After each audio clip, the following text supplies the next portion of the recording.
नमस्कार दोस्तों, आप सभी को गणेश उत्सव की बहुत सारी शुभकामनाएं। तो दोस्तों, गणेश चतुर्थी का त्यौहार आ चुका है और आज से 9 दिन के लिए काफ़ी लोग अपने घर में गणेश स्थापना करते हैं और उनकी पूजा अर्चना करते हैं।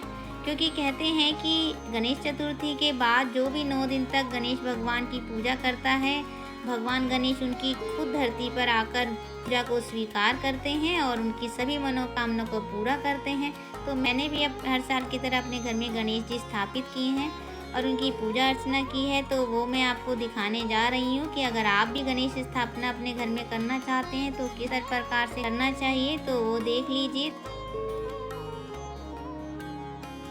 तो सबसे पहले मैंने अपने घर के दरवाजे पर गणेश जी के स्वागत के लिए ये बंदर बार लगा दी है और अपने गेट को सजा दिया है। और ऊपर से मैंने ये आम के पत्तों की भी लड़ी लगाई है, इसको भी बांधना बहुत शुभ होता है। ये मैंने ये दरबार सजाया है अपने गणेश जी के लिए। तो उस पर सबसे पहले ये लाल रंग का कपड़ा बिछा दिया है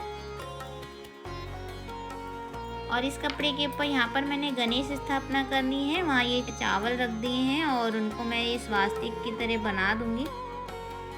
मैंने चावल से स्वास्तिक बना दिया है। जो गणेश भगवान जी यहाँ पर स्थापित करने हैं उनको बड़े ही प्यार से जयकारा लगाते हुए यहाँ पर हम स्थापित कर रहे हैं। और फ्रेंड, ये जो मैंने गणेश भगवान जी स्थापित किए हैं उनके सामने ही मैं और चावलों की 3 ढेरी बना रही हूँ, जिस पर जो मंदिर में हम अपने छोटे से गणेश जी की पूजा करते हैं उनको भी साथ में रखेंगे। और साथ में ये जो 2 ढेरी हैं वहाँ पर मैंने ये 2 सुपारी रखी हैं, जो कि गणेश भगवान के साथ में रिद्धि सिद्धि का रूप है। उनकी भी पूजा अर्चना हमें साथ में करनी है। तो अब उसके बाद में ये मैं कलश तैयार कर रही हूँ। यहाँ कलश पर स्वास्तिक बना दिया है और अब ये कलश पर ये देखिए कलावा बांध रहे हैं। और इस कलश को तैयार करने के लिए इसमें एक सिक्का, एक सुपारी और लौंग और एक इलायची मैंने डाल दी है। और फ्रेंड्स, इसमें एक हल्दी की गांठ भी डाली जाती है। अगर आपके पास हल्दी की गांठ नहीं है तो ये देखिए मेरी तरह आप ये हल्दी पाउडर भी डाल सकते हैं। और इसको भी चावल के ऊपर ही रखना होता है। और इस कलश के अंदर फ्रेंड्स ये आम के पत्ते हैं, जो कि ये 7 पत्ते मैं लेकर आई हूँ। अगर आपको 7, 5 जो भी मिले उस तरीके से इसमें लगा देने हैं। और फिर नारियल के ऊपर ये इस तरह से स्वास्तिक बनाकर और ये कलावा बांधकर कलश स्थापना करनी है। और ये देखिए जो नारियल है उसका ये जो सीधा हिस्सा है उसको भगवान की साइड ही रखना है। और जो अब मैंने जो स्थापना की है अपने गणेश जी की, उनके दर्शन की बारी आ गई है। तो सबसे पहले ये जयकारा लगाते हुए इस कपड़े को हटाएंगे और दर्शन करेंगे अपने गणेश जी के। तो ये देखिए उनके दर्शन के बाद मैं उनका तिलक पूजन कर रही हूँ। ये रोली और चावल से उनका पूजन किया है मैंने। और अब जो मैंने इनके लिए वस्त्र तैयार किया है उसको मैं बना रही हूँ। और ये है जनेऊ फ्रेंड्स। गणेश भगवान को जनेऊ भी चढ़ाया जाता है। और जो मैंने छोटी वाली मूर्ति रखी है गणेश जी की, उनकी भी मैंने इसी तरीके से पूजा की है। और अब ये मैं माला लेकर आई थी अपने गणेश जी के लिए, वो भी मैंने इनको पहना दी है। और साथ में ये उनके लिए मैंने रखा है कुशन। और फ्रेंड्स, गणेश भगवान को दुर्वा घास बहुत प्रिय है, तो वो भी मैंने चढ़ा दी है। और ये जो आप देख रहे हैं ना, ये आधा कटा हुआ गोला, इसके अंदर मैंने गुड़ रखा है। कहते हैं कि गणेश भगवान को यह बहुत ही प्रिय है। ये पूरे जब तक हम गणेश जी की यहाँ पर स्थापना करेंगे और विराजमान रहेंगे हमारे गणेश जी, तब तक ये प्रसाद यहीं पर ही हमें रखना होगा। और ये साथ में ये मोदक हैं और पंचमेवा भी है। इनको हम चढ़ाने के बाद और पूजा के बाद आप बांट सकते हैं। और ये देखिए ये मैं 5 तरीके के फल लेकर आई हूँ अपने गणेश जी के भोग के लिए।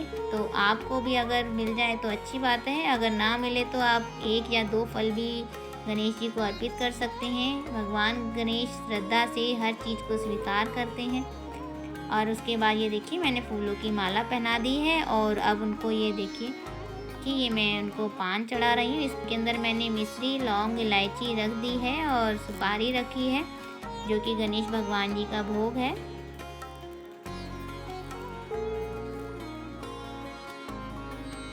अब मैंने जो भी प्रतिमाएँ रखी हैं उन सबका मैं तिलक कर रही हूँ। ये देखिए मैंने साथ में जो मूषक राज हैं छोटे से उनका भी तिलक कर दिया है।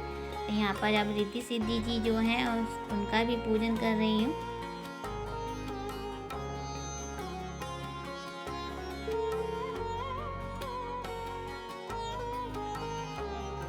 पूजन के बाद अब हम आरती करेंगे, तो ये आरती का प्लेट तैयार कर दिया है। यहाँ पर मैंने एक दीपक जोड़ा है और धूपबत्ती भी जगाई जाएगी। तो फिर अब हम करेंगे गणेश भगवान की आरती। मिलकर भगवान का जयकारा लगाइए। गणेश भगवान सबकी मनोकामनाओं को पूरा करते हैं, सबके विघ्नों को हरते हैं। ये मौका बिल्कुल भी ना जाने पाए। तो अगर आप भी अपने घर पे रखना चाहते हैं तो इस तरीके से भगवान गणेश को अपने घर पे विराजमान करिए, क्योंकि ये मौका बार बार नहीं आता है। गणेश भगवान खुद धरती पर आकर सबकी इच्छा को पूर्ण करते हैं। और फ्रेंड ये देखिए, ये आरती करने के बाद अब हमने यहाँ फूल रखे थे वो सब चढ़ा देंगे अपने गणेशा को। और जो भी मैं भोग के लिए सामान लाई थी वो सब चीज़ मैं भगवान का भोग लगाऊंगी। ये देखिए, ये मोदक का भोग लगाया है और ये है गोला और गुड़। इसका भोग लगाने के बाद मैं इसे यहीं पर ही रखे रहने दूंगी जब तक हमारे गणेश जी हमारे घर में विराजमान हैं। ये उनके साथ में ही रखा रहेगा। बाकी प्रसाद मैं बांट दूंगी। भोग लगाने के बाद हाथ जोड़कर हम भगवान से माफ़ी मांगेंगे कि अगर हमारे से पूजा करने में कोई भी भूल हुई हो, कोई भी गलती हो, तो हमें भगवान गणेश क्षमा करें और अपनी कृपा हम पे बनाए रखें। तो फ्रेंड्स, ये थी भगवान की पूजन की विधि। आपको वीडियो पसंद आई हो तो वीडियो को लाइक और शेयर ज़रूर कर देना। फिर मिलते हैं। जय श्री गणेश।